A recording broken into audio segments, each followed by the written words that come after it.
avec C'est notre moment. Dites oui aux actualités dans votre journal TV. Transformez votre intérieur avec Zinda. Zinda, mon rêve se réalise enfin. Fienambidy telopolo isanjato hatramin'ny fitopolo isanjato ho an'ireo entana fanty série manomboka ny iray hatramin'ny telopolo jona Batimax dia mirary fety sambatra ho antsika rehetra.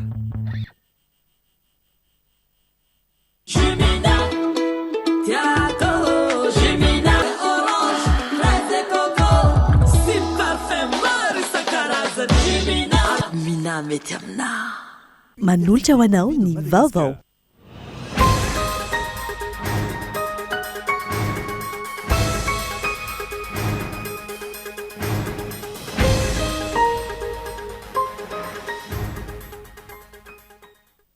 Natomboka tamin'ny fomba ofisialy androany ny fanamboarana ny lalam-pirenena fahatelo ambin'ny folo mamakivaky ny tanàna ny Betroka. Hitarina hatramin'ny faran'ny taona 2024 ny feam-potoana farany andoavana ny taxe sur les véhicules à moteur na ny TVM hoy ny fitialevam-pitantanana ankabean'ny etra ankilany nilaza ny hanoana ny fanafoanana ity haba ity ny filohan'ny antenimieram-pirenena. Mihoatra ny 900 mponina tanàn-dehibe eto amintsika no miaina amin'ny trano tsy zarizary na ny bidonville raha ny fanadihadiana navoaka ny ministera ny fanajariana ny tany niarahana tamin'ny banky iraisampirenena. Zazavavy kely 7 taona mipetraka ao amin'ny fokotaniny Ambohimanambola, commune Ambonivohitra Antsirabe no nisy nankakeriny avy nianatra ka noentin'ilay olona nankakeriny any amin'ny faritra Moronmany. Anomboka afaka ora vitsy ny lalao fanokafana ny mondial 2022 i Meksika no mampiatrano ny lalao fanokafana izay hifandonan'ny Meksika sy Afrika Atsimo amin'ny foloral ora eto Madagasikara. Ny antsipriandreo no arahantsika ao anatin'ny fampalalam-baovao.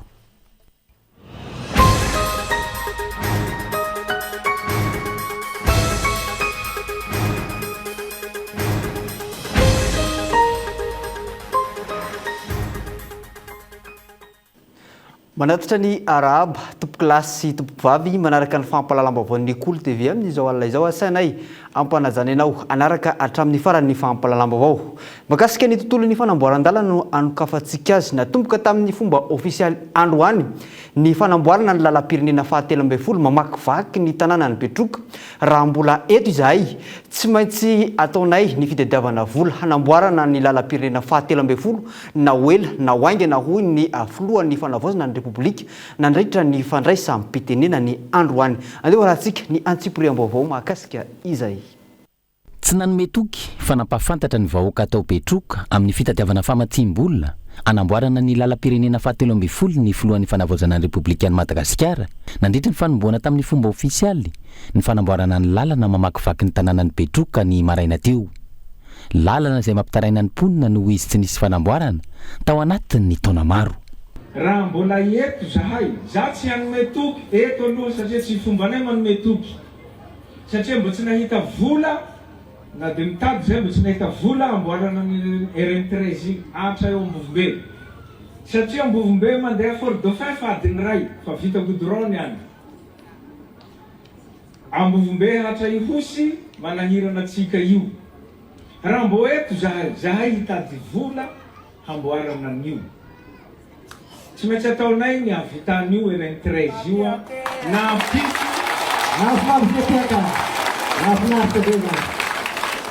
na maray zay na afaka ray vola na afaka ray tao roa tao tsy maintsy ataonay hamboarana an'io. Mitady vola zahay amin'izao anaovana ny RN13 io. Ankoatra ny lalana mirefy 9 kilometatra ho an'ny tanàna hojerena sy amboarina ihany koa ireo point noir rehetra miainga avy eo Betroka miazo any Ihosy izay mirefy 13 kilometatra. 9 kilometatra zany mety fa mahavita arabe agnatinatiny amintsika ato aby zany mety fa goudronné aby. Vola avy amin'ny QMM io 13 kilometatra efa nitenen'ny ministra teo ny mandeha any Ihosy ny point noir rehetra zay mampijaly atsika aby io. Fangalarany dahalo atsika rehefa mandeha amin'ny taxi brosse io hamboary goudron aby io mba tsy hanahira atsika 38 kilometatra.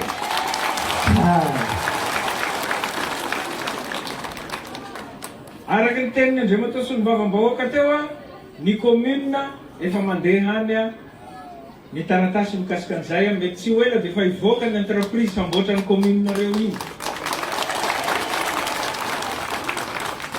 Ny ankoatran'izay Andriamanitra député dia nareo aty mahalala ino koa raha tianareo mba hanampiana anay a fa izahay dia vonona hanampy. Ankoatra ny fanamboarana ny lalana nanamafy ihany koa ny filohan'ny fanavaozana ny repoblika teto fa ivatsy ho ela ny olany rano fisotro madio ao an-toerana izay nampitaraina ny mponina. Efa andalam-pamahana izany ny fitondram-panjakana amin'ny alalan'ny tetikasa PAEP fa tsy ny banky iraisam-pirenena vola raha ny nambarany. Taorian'ny tao Betroka ny azo ny commune Isoanala ny filohan'ny fanavaozana mivady sy ireo délégationna niaraka taminy. Lafim-baovao mahakasika ny tontolon'ny fitaterana sy ny etra hitarina hatramin'ny faran'ny taona 2024 ny feom-potoana farany handoavana ny taxe sur les véhicules à moteur na ny TVM hoy ny fitaliavana mpitantanana ankapobeny etra androany nilaza ny hanoana ny fanafoanana ity haba ity ny avy ao anivon'ny anteny mera-pirenena amin'ny alalan'ny fandaniana izy ireo ny teti-bola-panjakana na sipantsina hoy ny filohan'ny anteny mera-pirenena izay tsy aivona fa izy ireo ihany no andaniny vola-volan-dalàna mirakitra ny TVM nanamafy hatrany ny fitakina ny fanafoanana izany hatreto ireo mpampiasa ny fitaovam-pitaterana. Andeha rahantsika ny antsipriam-baovao mahakasika izay. Taoriany fimenomena tao anaty tambazotra tsirasiry mikasika ilay aba TVM taxe sur les véhicules à moteur nitotra fanazavana ny italian'ny lalàna araketra tao anatin'ny fahita lafim-pirenena omaly ka nandray fanapa-kevitra ny anitatra hatramin'ny farany taona 2024 ny feom-potoana farany andoavana izany. Taxe sur véhicule à moteur moa zany a dia nampidirina tao anatin'ny fehezan-dalàna momba ny etra tamin'ny 2024 afaka mandoa ny aba TVM itsika any amin'ny ivoketra manerana ny nosy fa araky ny faneho-kevitra sy ny fangatahan'ny be sy ny maro dia azo eritreretina ny fanitarana an'io andro fandoava-ketra farany io hatramin'ny farany taona 2024.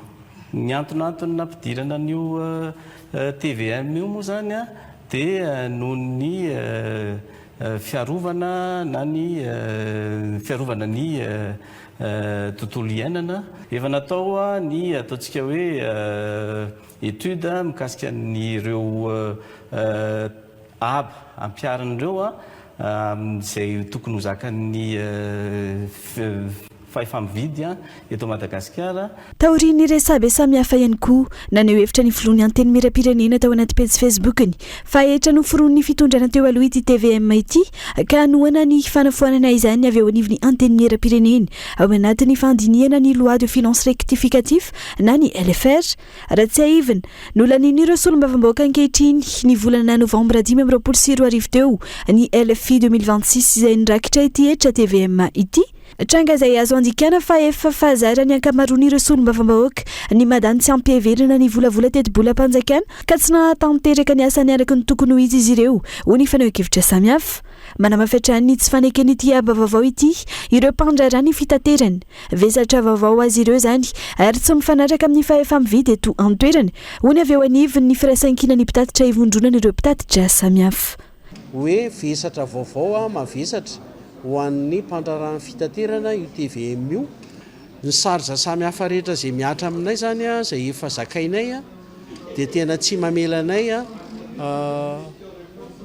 atotosany io fandoavam-bola fandoavan-ketra vaovao io kanefa any amin'ny loha vola samihafa koa nefa izay mbola mandoa tsara solika vidinay efa mandray anjara ho anatin'ny fampandehanana n'izany zavatra izany ny piesy vidinay efa misy tatao avokoa araketra dia mangataka koa izay miombona feo amin'ny vahoaka mpanjifa ny amin'ny tokony isongadinany reny tamberina reny amin'izay vola aloha amin'ny fitapom-bola-panjakana dia mangataka mihitsy hoe ajanona mihitsy aloha le izy ajanona mihitsy ny fampiarana an'io raha tsy aivina manomboka amin'ny 5,000 ariary hatramin'ny 4 alina sy 3 ariary isan-taona ny abalaina amin'ny fiara entimilina sy manana lara-pamantarana na immatriculation. Mihamafatra ny ankilany fahatezerana ireo mpampiasa fitaovam-pitaterana ka isan'ireo manambana hitokona ho amin'ny fanafoanana izany ny tanora GNZ ny sabotsy ho avy zao raha tsy misy ny fiovana na fanapa-kevitra vaovao ary sy ny fitondram-panjakana. Misy orinasa malagasy amin'ireo 320 nandefa ny antotan-taratasy ho isan'ny ampifaninana handray ny rafinerie na ny fanadiovana volamena voalohany eto Madagasikara. Andrasana amin'ireo orinasa ny fahaiza-manao ahafahana mahazo ny fankatoavana ny London Billion Market Association izay fantatra maneran-tany amin'ny fanadiovana ny volamena. Andeha rahantsika ny antsipriam-baovao mahakasika izay. Orinasa misy 320 naneho ny fahavononany namaly ny antsony centrale de l'or de Madagascar andray ny fitantanana fanaovana ny rafindriana volamena voalohany eto Madagascar araka ny lahatsoratra navoaka ny Africa Intelligence. Ity tetikasan'ny ministeran'ny arenan-kibony tany ity izay hoahorina tsy lavitra ny seranam-piaramanidina iraisam-pirenena Ivato. Tetikasa izay mikendry ny anarahana maso ny fivezivezen'ny volamena ny ady amin'ny osika sy ny falondranana antsokosoko fa ihany koa anatsarana ny volamiditra amin'ny kitapom-bolam-panjakana avy amin'ny sehatra ny arena ankibony tany. Orinasa misy 320 izay ahitana orinasa malagasy toy ny Goldex Trading and Refining, Mad Royal Gold and Gems, eo ihany koa ny Smart Time. Ankoatra ireo misy ny orinasa vahiny toy ny orinasa Rosiana, Alpha Madagascar 2, ny orinasa Bravura an'ny vondrana Nigeriana AITO, ankoatra ireo ny orinasa Dubayot, Aurora Jet Fuel, sy ny orinasa Mpitrandraka Sinoa, Zimwin Gold Mine. Ny taona 2024 ambanin'ny iray taona ny volamena nahazona fanambarana ara-dalàna fanahondrana raha nahatratra 7.9 taona ny vokatra azo tamin'ny taona lasa izay maneho ny fisian'ny osoka sy alatra ary ny fanondranana tsy ara-dalàna antony masoana amin'ny fametrahana ity rafineriana volamena ity. Fanadiovana volamena izay apetraka eto Madagasikara avany olana raha mahafeno ny fiapetra takin'ny London Bullion Market Association na ny LBMA izay lohalarana maneran-tany eo amin'ny fenitra sy fahadiovan'ny volamena. Raha tsy mahazo ny fankatoavany ity rafitra ity izay fanadiovana volamena malagasy ho avy eo izay ho ratsy toerana sy vidy eo amin'ny tsena iraisam-pirenena ny volamena vito Madagasikara. Andrasana araka izany izay orinasa ho finidin'ny fanjakana amin'ireo 320 ireo ary anteraina fa isan'ny masotsivana ny fahaiza-manao ny orinasa ahafahana mahazo ny fankatoavany LBMA.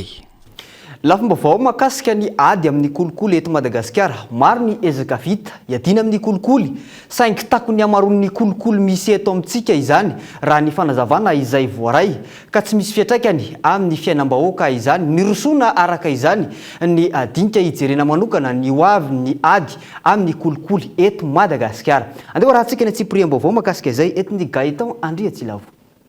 Mbola manjaka ary mahazo vahana eto amintsika ny kolikoly amin'ny endriny samihafa ary toa tsy mahomby ireo rafitra napetraka hiady amin'ny kolikoly. Tao anatin'izay 20 taona nametrahany Madagasikara ireo rafitra ireo isan'izany ny CSI, ny Bianco, ny Samifine, ny PAC, ny RAI.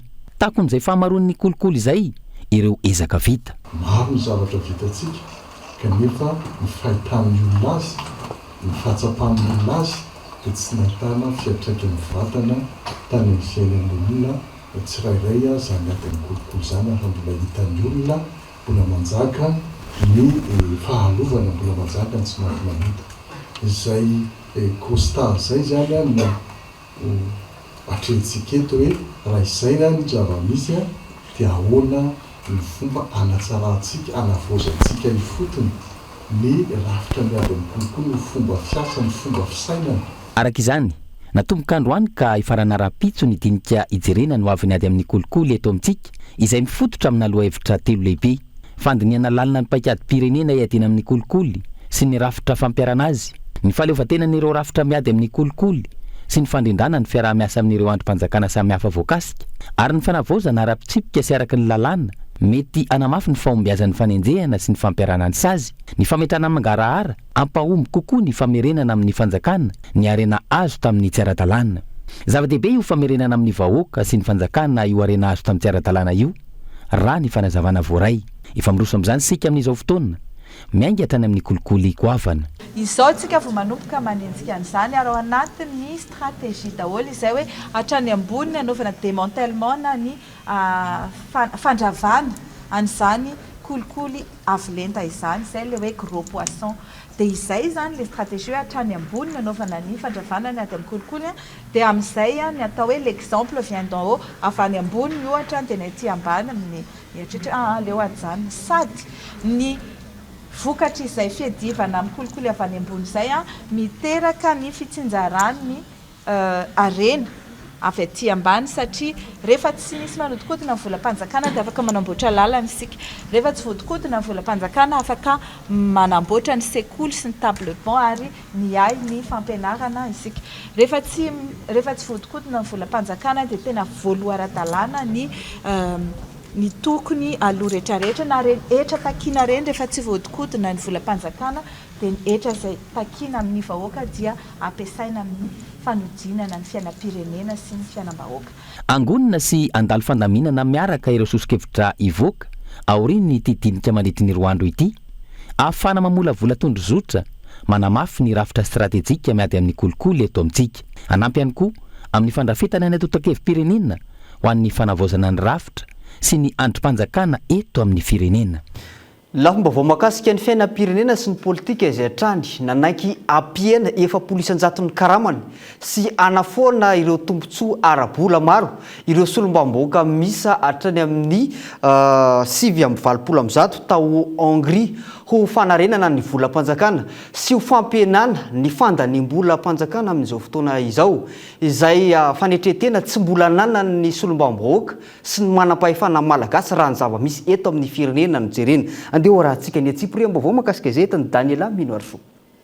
Ho fandraisana anjara amin'ny fanarenana ny volam-panjakana sy ho fampienana ny fandaniana toy ny fanjakana samy nanaiky ny anafona tombontsoa ara-bola maromaro sy ampidina 700 ny karamany avokoa ny alatsinainy teo ireo solombavim-bahoaka misa 720 tao Hongrie. Mariky ny fanetretena sy fahatsapana ny fahasairanana ara-bola iaina ny firenena izao fanekeny solombavim-bahoaka izao ho ny Praiministra hongrois.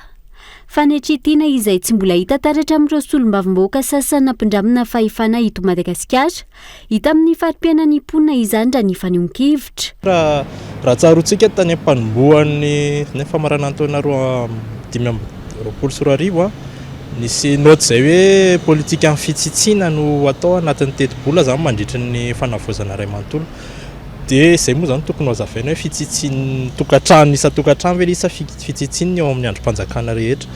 Dia ny trango ohatr'ireny moa zany raha mahita mazavatra mahatsikaiky moa anaty listy dia hoe raha ny firenena azo lazaina mandroso manan-karena dia ohatrany hoe montomontana zany daholo ny atao hoe farim-piainan'ny olona karamaina amin'ny volam-bahoaka fa ny aty amin'ny firenena tony atsika ny ohatrany hoe le olona karamaina amin'ny volam-bahoaka indray no ohatrany lasa miaingo ambony tsikoky zany raha hoe jerena moarina amin'ny farim-piainan'ny vahoaka dia ataoko hoe safidy le izy sy amin'le resaka kolotsain'ny fomba fifampitondrana mihitsy hoe mipetraka ho mpanompo ve le olona tompona andraikitra sa atao hoe malasa mpanjakazaka eny amin'ny fiarahamonina amin'ny ankapobeny. Tombontsoa ny firenena no tokony ompana ny fandaniana ny volam-panjakana ka takiana ny mangarahara sy ny fitondrana tsara tatana ho hiatrany ny fanehoan-kevitra. Fanetretena sy fahavononana nanao sorona ny tena no tombontsoa ny firenena no andrasana amin'ireo tompona andraikitra ambony indrindra amin'ireo fotoan-tsarotra iainan'ny malagasy. Vonina ilefitra amin'ireo tombontsoa maro ankafiziny araka izany ve ireo nampindramina fahefana mba ho fanehoana firaisankina amin'ny vahoaka malagasy. Raha ny hita sy tsapany maro mbola lavitra ny fanatanterana ilay foto-kevitra hoe manam-pahefana manompo vahoaka. Matetika azahoany itsikera dia toa ny vahoaka indray no manompo ny fahefana eto an-toerana. Ny vahoaka indray no tsiatsifana sy poretina eto an-toerana. Fa mihoatra ny 100 ny mponina an-tanàn-dehibe eto amintsika dia miaina anatin'ny trano zarizary na ny bidonville raha ny fanadihadiana natao ny avy ao anivon'ny ministera ny fanajariana ny tany miarahana tamin'ny banky raisampirenena irosoana araka izany ny fanavaozana ny drafim-panajariana ny fitantanana ny tanàn-dehibe ao anatin'ny politika ny fampandrosoana izany ary izany ny fametrahana ny fanorenana mirindra sy azo antoka mampitovy lentany rehetra ho an'ny taona 9 sy 20 no atanjona ao anatin'izany. Andeha rahantsika ny Tsipria mbavao makasika izay. mitomboatra any amin'ny 300 ny firoborobony ny tanan-dehibe ankehitriny raha oharina ny taona 790 raha ny fanadihadinana avoaka ny ministera ny fanajarinany tany sy ny raharahantany. Raha 270 ny isan'ny tanan-dehibe teto Madagasikara mahakasika ny commune 700 voarakitra tao anatin'ny famolavolana ny drafi-pirenena ny fanajarinany tany ny taona 2024. Ny tompo 770 ireo tanan-dehibe mandrakotra ny commune 330 ny taona 2024.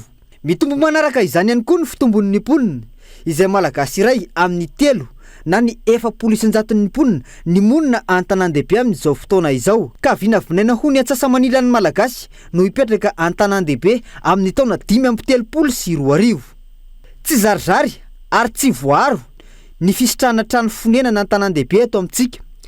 Tsy ampy manodidina ny 3.7 tapitrisa ny trano fonenana eto Madagasikara na dia mihoatra ny 4.7 tapitrisa aza ny fanorenana ny tanan-dehibe.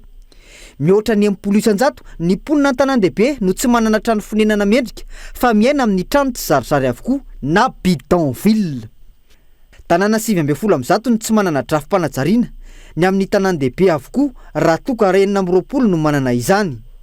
Vokany 700 ny tanàna amin'ny tanan-dehibe no hiaran'ny loza indrindra ny tondra-drano ka ny 420 ny mponina ny lasibatra. Mahatratra 100 tapitrisa $, isa-taona ny fatiantoka raha toe-karena ateraka izany raha ny fanadihadinana avoaka ny banky iraisam-pirenena. Samy tompona andraikitra amin'ny fanatsarana ny fitantanana ny tanan-dehibe ny mponina sy ny manam-pahefana raha tiana ny ampirindra izany hoy ny sekretera jeneraly ny ministera ny fanajariana ny tany sy ny raharahantany. Ireo tsy manana drafi-panajariana dia entanina manokana ny tokony hanaovana azy. Ary efa misy moa amin'izao fotoan'izao ny vinavina amin'ny ministera hamoaka n'ilay ataontsika décret mikasika ny palosy na ny ataontsika hoe ny karazana plan d'aménagement simplifié sécurisé ho an'ireny tanàna ireny. Fa ny ankoatr'izay ilaina araka ny voalaza teo hoe ahoana ny ahafahantsika mifanome tanana ao anatin'ilay izy. Tsy ny ministera irery ny tompona andraikitra amin'ny fanajariana ny tanàna fa itsika olom-pirenena ny tokony ao anatin'izao fanavaozana izao vonona hitondra ny anjara birikintsika amin'ny fanatsarana sy ny fitondra ny fampandrosoana eto amintsika. Fanamby lehibe ao anatin'ny politika pirenena ho an'ny fampandrosoana ny tanan-dehibe ny hametrahana tanàna mirindra azo antoka ary mampitovy lenta ny mponina ho an'ny taona 420.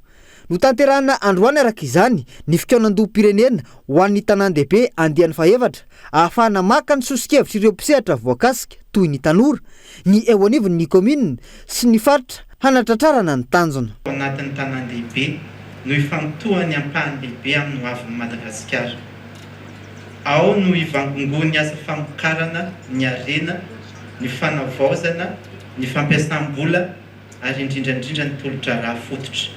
Tanjona lehibe okendrena antsika amin'ity fikaonan-doha ity dia mantatra ireo fanavaozana ny laharam-pameana mikasika ny fitantanana ny tanan-dehibe, mahakasika ny fivezivezena, ny famantsiam-bola eo amin'ny toerana ary ny fanatsarana amin'ny ankapobeny ny tolotra an-tanan-dehibe. Mbola hitohy rapitsy ity fikaonan-doham-pirenena momba ny tanan-dehibe ity ka isy ny fehi-kevitra ivoaka hoentina anatsarana ny drafi-panajariana sy ny fitantanana ny tanan-dehibe. Tsy aivina miantoka ny fampandrosoana ny toe-karem-pirenena ny firoborobony ny tanan-dehibe izay ny tela-pahefatry ny hari-karena fahobe no vokary ny tanan-dehibe.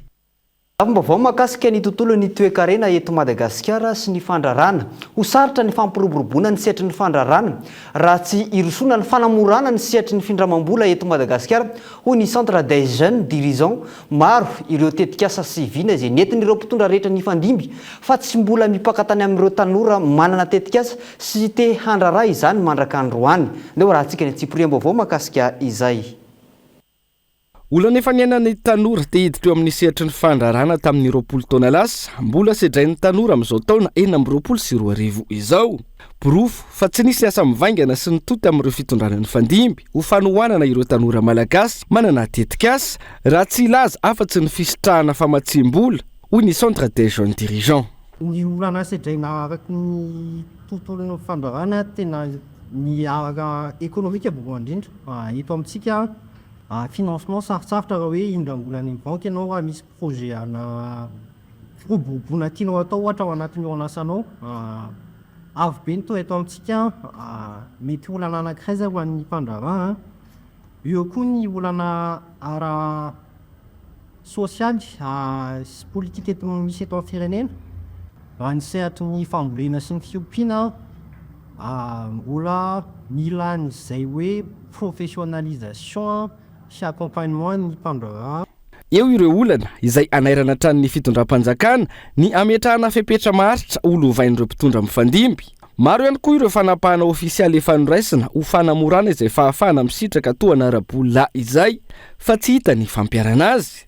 I Madagasikara izay manana herijika ahafahana mandroso fa olana eo amin'ny finiavana. Ny fahitanay ny tontolo mifandravana eto Madagasikara dia tena mivelatra be izy ary misy opportunité be da be na dia hoe ny olana izay sidrain'ny mpandrava tsirairay tena secteur rehetrarehetra raha hoana manokana afaka ataony afaka andravana daholo fa malalaka ny sehatra eto amintsika be da be ny compétence ananantsika eto Madagasikara ny tanora eto Madagasikara izay ahafahana mampibobo ny tsiraray sy ny orinasa izay tian'ny tanora nanavao ireo mpitantana eo aminy centre des jeunes dirigeants izay manana vina ampivondrona ampivelatra ny fanohanana ary fanofanana ireo tanora andrara. Misy ny fanantenana raha ireo fanapa-kevitra andraisina tatoato fa ny fanafainganana azy hipaka mivantana amin'ny tanora no andrasana raha ny fanazavana. Isan'izany ilay tetikasa tarihin'ny banky foibeny Madagasikara izay iroso amin'ny fametrahana antokarabola sy tahirim-bola ahafahana manohana ny sehatra tsy miankina amin'ny fampitomboana ny famokarana. Isan'ny teboka-andrasana fampiarana anatin'izany ny fampienana ny tahambola amin'ny findramam-bola omena ireo sehatra mpamokatra eto amintsika. Lafim-baovao mahakasika ny tontolo ny fifambozana hoentitra manomboka izao ny fampanajana ny lalàna mifehy ny lafi ny fifambozana ao amin'ny renivohitry ny faritra Vakinankaratra indrindra fa ho an'ireo ampitondra ny cyclopus ary ireo fiara fitateram-bahoaka isy araka izany ny fikaonan-doparitra iraisana izay ho tanterahany avy ao anivony ny mpitandra ny filaminana iarahana amin'ireo mpampiasa lalana ahafahana miroso amin'ny fampiarana izany. Andeo antsika ny antsim-piriam-baovao mahakasika izay. Anisan'ireo tanan-dehibe fahatelo eto Madagasikara ny renivohitry ny faritra Vakinankaratra ary maro ireo fitaovam-pitaterana izay miasa eto amin'ity faritra ity. Anisan'ny maro anisa amin'izy ireny ny cyclopus sy ny bajaj ary ny fiara fitateram-bahoaka. Tsikatratra hoy ny taleparitra filaminam-bahoaka aty an-toerana fa misy ny fikorontanana eo amin'izay lafi ny fifamoivoizana izay indrindra fa ny tsy fanajana ny lalàna mifehy ny fifamoivoizana. Efa nisy ny fanentanana natao nandritra ny fotoana maromaro mahakasika ireo lalàna mifehy ny fifamoivoizana sy ny fandikan-dalàna fa mbola misy hatrany ireo mini-mandika izany ka manoloana izany dia isy ny fikaonan-doha-paritra iraisana hitambaran'ireo mpampiasa lalana rehetra ahafahana miroso makany amin'ny fampiarana lalàna mifehy ny fifamoivoizana eto amin'ny tanàna Antsirabe. Alohan'ny andehanan'izay fikaonan-doha izay nefa dia fa miroso tsikelikely any amin'ny fanasaziana isika ka na ny tsy fisiany taratasy io na ny tsy fanajana ny fitsipika mifehy io dia efa iroso tsikelikely amin'izay fanagiazana na fanasaziana ho atao izay isika. Ameko ohatra amin'izany ireo cyclopus tsy hoe manenjika manokana ny cyclopus sika fa tsy maro ihany cyclopus manaja lalàna ary manao ny asany amin'ny fomadio fa misy kosa ireo izay mbola minia manao tsinotsinona ny lalàna mifehy ny fifamoivoizana. Ohatra amin'izany cyclopus manao fisongonana miopapana efa misy misongona eo aloha dia mbola misy misongona faharoa misongona fahatelo. Eo ihany koa ny tsy fanajana ny priorité hoy ny teny vahiny na ny hoe fanomezana lalana meloa izay tokony azo izany, ny fiviliana tapoka, ny fihetsika rehetra izay mety ampidodoza na ho an'ny tena ny mpitondra cyclopus na ho an'ny olona mpitaingina io. Eo ihany koa ny bus izay tsy manaja tanteraka ny lalànan'izany ny fifamoivoizana eto tanàna Antsirabe zany ny sasatsasany amin'izy ireo dia isy ihany koa efa hanomboka sady ny fanasaziana tsikelikely na dia mbola ho avy aza ny fikaonan-dohantsika rehetra satria samy ho atsona avokoa ny solo-tenan'izy ireo. Rehefa resaka cyclopus dia tafiditra ao anatin'izay ihany koa ny tsy fandriampahalemana isy ny fepetra entitra ho raisina mahakasika ireo mpitondra cyclopus marobe eto amin'ny tanàna Antsirabe ireo. Antony sasatsasany amin'ireo mpitondra cyclopus no mialokaloka ao anatin'io asa io ary manao asa ratsy hafa. Anisan'izany ireo trangana voan'olona tao anatiny ambolana lasa izay dia mpitondra cyclopus miisa telo no anisan'ny tomponantoka tamin'ireo voan'olona ireo miampialatra sy vakitrano tsy ny mpitondra cyclopos rehetra tompoko no mpanao asa ratsy fa ny akamaroana izy ireo a dia manao ny asany a amin'ny kitso-po ary madio tanteraka ny fanaovan'ny asany fa misy kosa ireo manao zany fitondrana cyclopos zany a nefa ampiarahana amin'ny asa ratsy raha tsy ilaza aminareo afa tsy ny hoe ny telo amin'ireo olona zay nahavandoza na hafaty olona sy na sady namakitrano nangalatra dia mpitondra cyclopos a avokoa izay zany no ilazana eto fa tsy ekena hoe mpitondra cyclopos a ka andeha amin'izao fotsiny a tsy misy taratasy fanamarinana hoe iza marina izy a tsy fantatra hoe avaiza izy a mipetraka aiza izy a ny asa atao zany fa fantatra mpitondra cyclopos dia zavatra toy zany a ilay tsy ekena efa nandraisana fepetra ary andraisana fepetra noho ny fitarainantsika maro a amin'izay zavatra fandikan-dalàna efa nitany sana teo a ary mety misy a tsy voalaza teo ary fandikan-dalàna sasany araka izany dia hoentitra ny fampiarana ny lalàna amin'ny feny fifamoivoizana sy ny lafin'ny fandriampalemana eto amin'ny renivohitra ny fatrivakina karatra amin'ny alalan'ny fitambaram-be an'ireo mpitandro filaminana aty atoerana izay ivondrona ny avy eo anivy ny polisy pirenena zandarimaria pirenena ary ny tafika malagasy lafim-baovao mahakasika ny tontolon'ny teknôlôjia nanokatra LG Prestige Shop roa vaovao eny Akorondrano sy Tanjombato ny Unitec izay mpanenjara ofisialy ny LG to Madagasikara natao anakekezina bebe kokoa ny mpanjifa sy ampahafantarana ireo vokatra sy teknôlôjia avolenta sy ny marika LG ahitana ireo kojakoja isan-karazany sy ny any atokantrano izay tsara kalitao manaraka ny fianatra iraisam-pirenena ka misy ny fihenam-bidy hatrany amin'ny 20% hatramin'ny 5 ny volana Jona ho avy izao. Andeha rahantsika ny antsipriam-baovao mahakasika izay. Nisokatra manomboka androany toeram-pivarotana LG Prestige Shop eny Akorondrano sy eny Tanjombato. Mivarotra ireo fitaovana elektrônika samihafa sy kojakoja ilaina ao an-tokantrano amin'ny kalitao avolenta. Misy ny fihenam-bidy mandritra izao fisokafan'izao ao anaty fimpitoana maharitra. Ny LG Prestige Shop eto Akorondrano akaikin'ny Sport 2000 sy any Tanjombato eo akaikin'ny Cosmos. Ny entana rehetra dia misy garantie herintaona ary misy promotion hatramin'ny 20% hatramin'ny 15 ny volana Jona. Misy ny audiovisuel, misy ny téléviseur, misy ny machine à laver ary misy ihany koa ny lave-vaisselle hitanao amin'ireo magasin ireo. Izany hoe magasin distributeur moa zany ny Unitec amin'ireo marque LG ireo authentique ny marque ary misy ihany koa ny service après-vente. Tafiditra ao anatin'ny paikadiny Unitec anamafisana ny fisiany marque LG maneran-nosy izao fanokafana izao. Tanjona amin'izany ny anamora ny fahafahan'ny mpanjifa misitraka ny vokatra sy ny tolotra omeny LG izay isan'ireo marque sangany eran-tany eo amin'ny sehatry ny elektrônika sy ny kojakoja ao an-tokantrano. Ny lafim-baovao ihany koa ny atsika misy ento vetivety ato anatin'ny dokam-barotra entsika miampita any anatin'ny tapany faharoa rehefa aveo mbola hoentina amintsika eo ny resaka fitarainana mahakasika ady tany. Eo ihany koa ny tontolon'ny teknôlôjia sy ny maro samihafa manasanao tsy saraka amin'ny vaovao ny Akolo TV.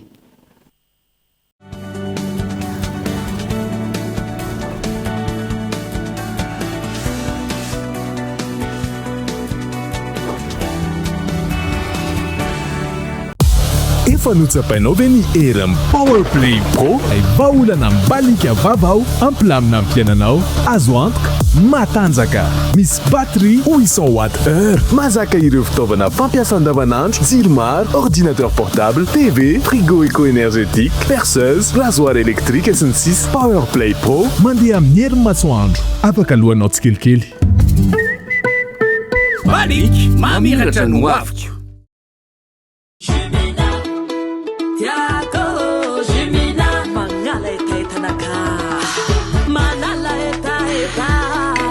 Itanao tivatraretraretra meilleure qualité mitondra vitamine C.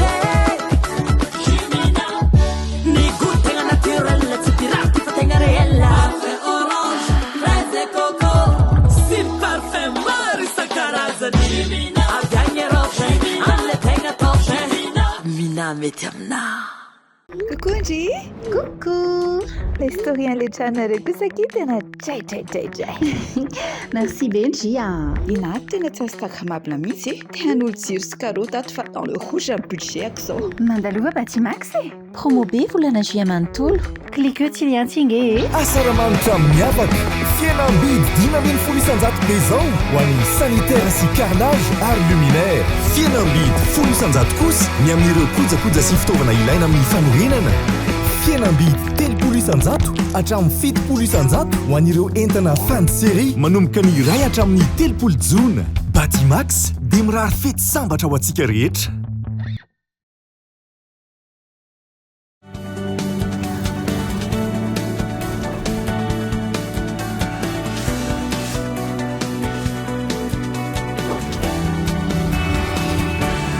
Dia mbola terina trany ny araba tompoko lasy tompoko vavy tonga soa ato anatin'ny tapany faharoa ho an'ny fampalalam-baovao amin'ity alina ity mahakasika ny tontolo ny fizahantany nosokafana tamin'ny fomba ofisialy androany teny ivato ny ITM dia ny faharoa ambin'ny folo sy ny ISM dia ny fahatelo izay aritra efatrandro izy io tanjona hoy ny minisitra tompona andraikitra ny isitomana ireo mpizahatany betsaka ho tonga eto Madagasikara ary ihany koa hanasongadinana ny asa tanana malagasy andeha rahantsika ny antsipriam-baovao mahakasika izay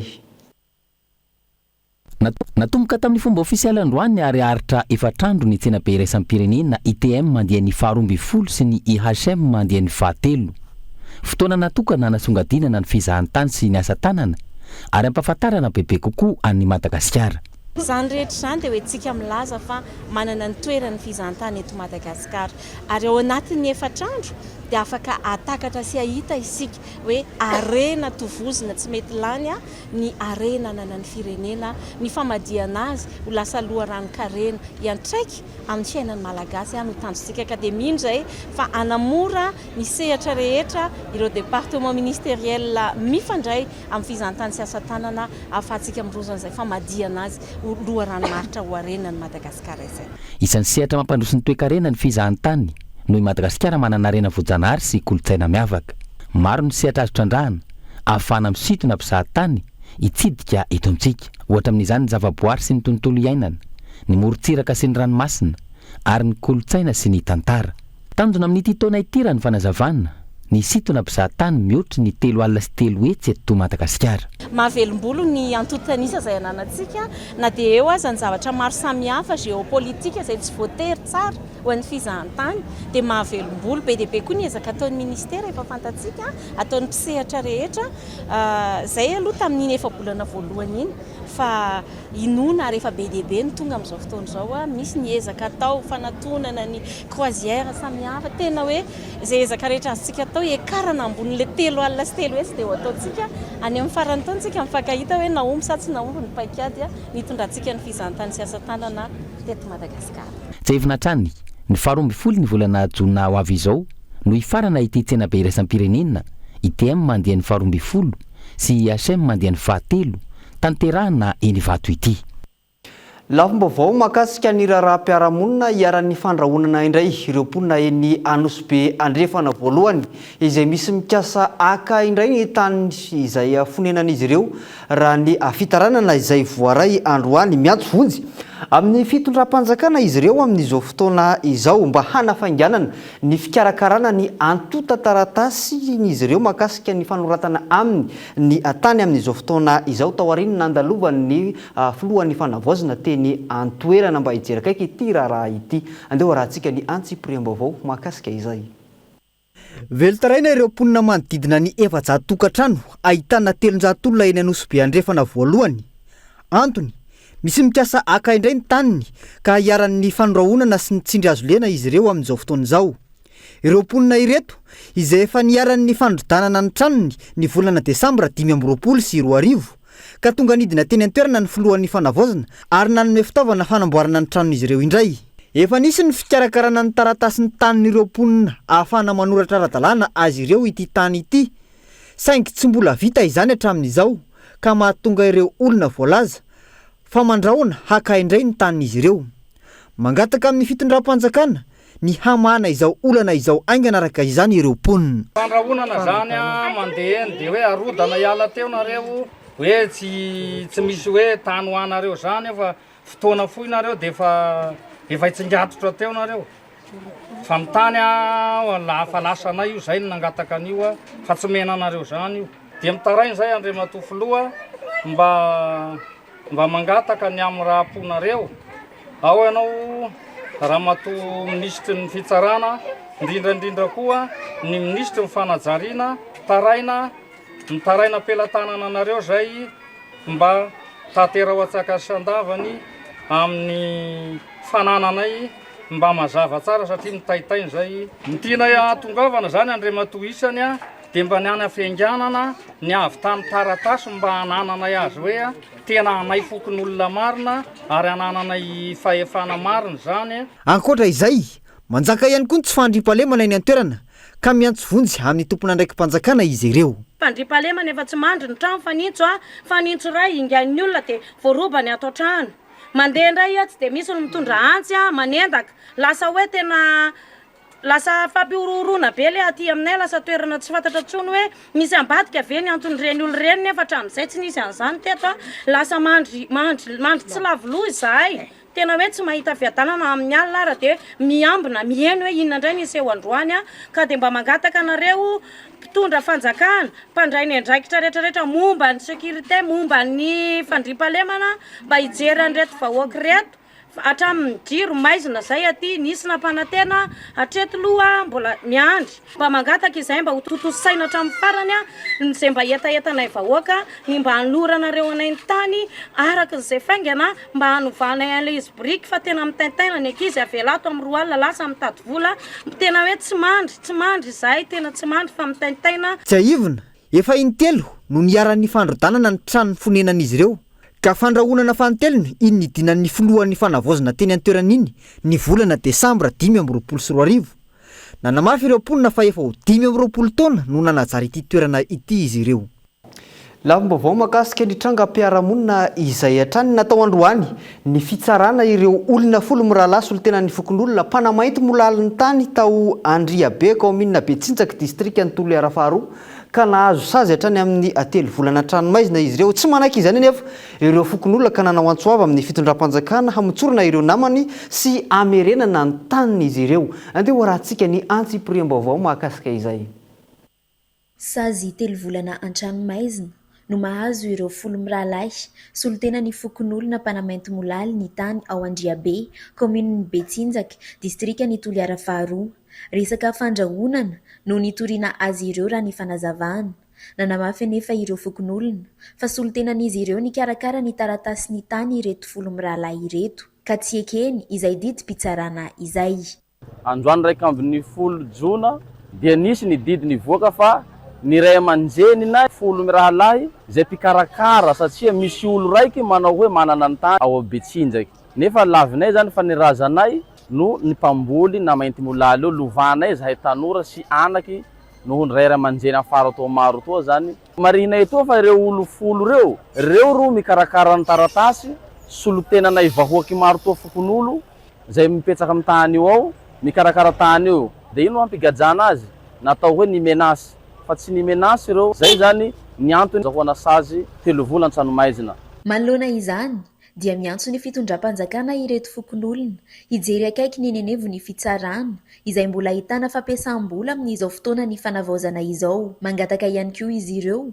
mba hamitsorana ny namany sy mba hijerena ny tany eny fotony io tany io izay mirefy 100 hektara 100 hektara ny tany dia olo raika avao manana an'izany lavinay tsy marina zay ka mangataka an-tanandroa amin'ny PRRM zay filohan'ny fanavaozana ary mangataka zahay amin'ny ministra ny fananantany surtout mba hidinanao aty fotony hanenty ireto vahoaky madiny zay preprety satria fotoa fanavaozana zao mangataka an-tanandroa mba hijerena aty fotony mangataka anao ministra ny fanajarian'ny tany sy ny ministra ny fitsarana fa izao ny zavatra mahazo anay eto Toliara ny taninay indray no ampigajana anay mangataka anao zay monsieur le président nisy fanagajana arabola ato tsy mahafinaritsy anay zao fitsara androany zao tazomana ny ananay tsy rahalahinay sy rahinay eto amin'ny fitsarana eto fa zay nanam-bola hiany no atao tompony mariny tsy misy mariny tsy misy proof mangataka anao monsieur fitsarana ianao mihitsy zay madamo araka izany manantena ny fandraisana andraikitry ny mpitondra ireto fokon'olona mbola lafim-baovao mahakasika ny trangam-piarahamonina izay hatrany zazavavy kely vao 7 taona monja izay mipetraka ao amin'ny fokotaniny Ambohimanambola commune Ambonivohitry Antsirabe no nisy naka ankeriny avy nianatra ka noentina olona izay nakakeriny azy tany amin'ny faritra Moronmany trateka tany anefa ilay raim-pianakaviana izay naka ankeriny ary atolotra avy hatrany ny mpitandriny filaminana izy tao aorian'izay. Andeha rahantsika ny antsipriam-baovao mahakasika izay. Zazavavy kely 7 taona monina sy mipetraka ao amin'ny fokotany Ambohimanambola eto Antsirabe avy nianatra nirava tamin'ny ray tolakandro no tsy hita tapoka nandritra ny aliny alatsinainy fa 7 volana Jona 2024 lasa teo ka rehefa nanao fikarohana rehetra ny ray aman-drenin'ilay zazavavy kely sy ireo fianakaviana dia fantatra fa raim-pianakaviana iray izay monina sy mipetraka ao amin'ity fokotany ity ary ao anatin'ny fianakaviana ihany no tondra io zazavavy kely nitsoka ary nanambitamby azy ka lasa ny azo any faritra Moronmany. Toy hatrany ny fikarohana ataon'ireo fianakaviana teo anivon'ny fokotany ary nampilaza avy hatrany ny mpitandro filaminana ka tapa-kevitra ireto farany fa azo amin'ny faritra Moronmany izay tany ny aviana io raim-pianakaviana io. Rehefa natao ny fikarohana rehetra dia tratra tany toerana io raim-pianakaviana io niaraka tamin'ilay zazavavy kely 7 taona. Ezaka izay ny recherche teo an-tanàna zany tsy hita dia tapa-kevitra zay rehefa teo amin'ny tamin'ny 3 maraina teo fa nakatôbila dia nandeha tany amin'ilay faritra Moronmany tany an'ilay hoe antenne dia tonga tao amin'ilay ray aman-dreniny zay ny zany nitondra anay tany zany dia vadin'ilay bandina angalatra sy Eliana Baviny dia rehefa tonga tany zay dia mivadana tao amin'ilay mamany dia hoy izy ilay mamany ie tena tonga teo tokoa izy fa efa lasa indray dia teo zany zay dia nampandrehan'ny chef fokotany sy ny andrimaso communauté ny fokotany dia nitsoka anjombona zareo dia nivory mivatandala nanao zalamba azy amin'izay rehefa natao fanarahandia zany efa lasa lavitra tamin'ny 4 km ny ala le tanàna indray natratrarana anazy tamin'ilay faritra hoe Somazina tao amin'ilay fokotany interne zany nivatanan'ilay zaza fa rehefa tena nan'ny anjehana indray zany tany hoe Somazina rehefa ary atsimo be ary indray no tratra ilay zaza izy tany natratrarana anazy le bandy io zany any no mipetraka any amin'ilay interne fa manara-bady le riny teo dia rehefa manara-bady Ambohimanambola zany le dala dia nanita-kevitra le dala fa le koa teo fianakaviana ihany zany hoe zavy kely mpiravavy zany izy. Taorin'izay dia natolotra ireo fianakaviana teo anivon'ny branche d'Armarie-Pyrénéena eto Antsirabe io raim-pianakaviana io tsy fantatra mazava loatra eto izay tena antony nangalany io raim-pianakaviana io ankeriny an'io zazavavy kely 7 taona io nitsoka ny azo any faritra Moronmany ahina hoy ireo fianakavian'ilay zazavavy kely fa saika natao sorona ny zanak'izy ireo ka tsy anaiky hatramin'ny farany raha loram-baovao hatrany dia fantatra fa mbola mamita sazy ilay raim-pianakaviana izay nakakeriny an'io zazavavy kely io. Dia tsy hainay hoe inona mihitsy zany no tena tiana tongavana hoe atao sorona ve ilay zaza sa angalany vola aminay tena mafy aloha fitatainana satria zanaka nateraka zao kosa ve tsy tena mafy fa dia tena misaotra amin'ny fokotany misy anay niarana ndraidraikitra niarany tady azy. Ny fihevitrako aloha zany ny tenin'ilay vadiny izy manao ohatrany hoe mangady vato any atsimo any dia raha ny tena falako tsy atao sorona zany ilay zanako satria izy nietrehitra hoe fotsifotsy ilay zaza dia fotsiny tena tadiaviny ireny moa zany raha fahazoko azy ny filazan'ny olona aloha izahay zao dia tena tsy amela azy hatramin'ny farany zany ny tena marina satria izy vao mivoaka amin'ny fonja voaingana dia ny sazy mbola tokony mbola tsy olamy mihitsy dia tena tsy anaiky reny ray aman-dren'ilay zaza aloha fa hitazona azy hatramin'ny farany. Araka izany dia efa eo ampelatany mpitandro filaminana ity raharaha ity amin'izao fotoana izao ary efa voatazona ihany koa ilay raim-pianakaviana izay nakakeriny ilay zazavavy kely 7 taona izay monina sy mipetraka ao fokotany Ambohimanambola eto Antsirabe. Dia iny ihany koa ary tompoko lahy sy tompoko vavy ny antsika manakatona ny fampalalam-baovao tamin'ny tian'io ity saorana sy ankasitrahana ianao nanaraka izany hatramin'ny farany mametraka ny veloma mandra-pitafa ary ho amin'ny manaraka indray veloma tompoka.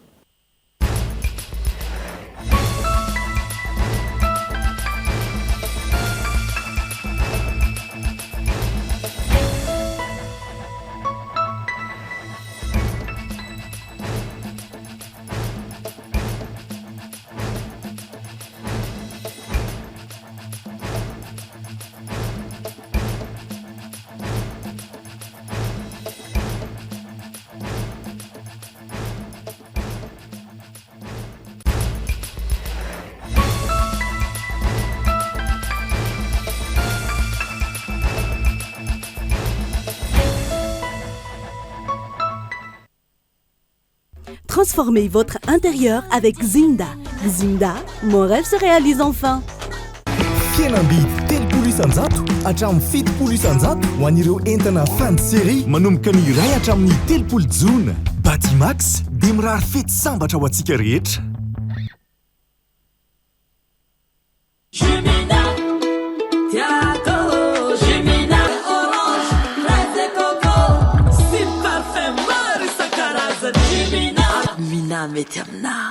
Nanolotra ho anao teo ny vaovao. Avec Yes, c'est notre moment. Dites oui aux actualités dans votre journal TV.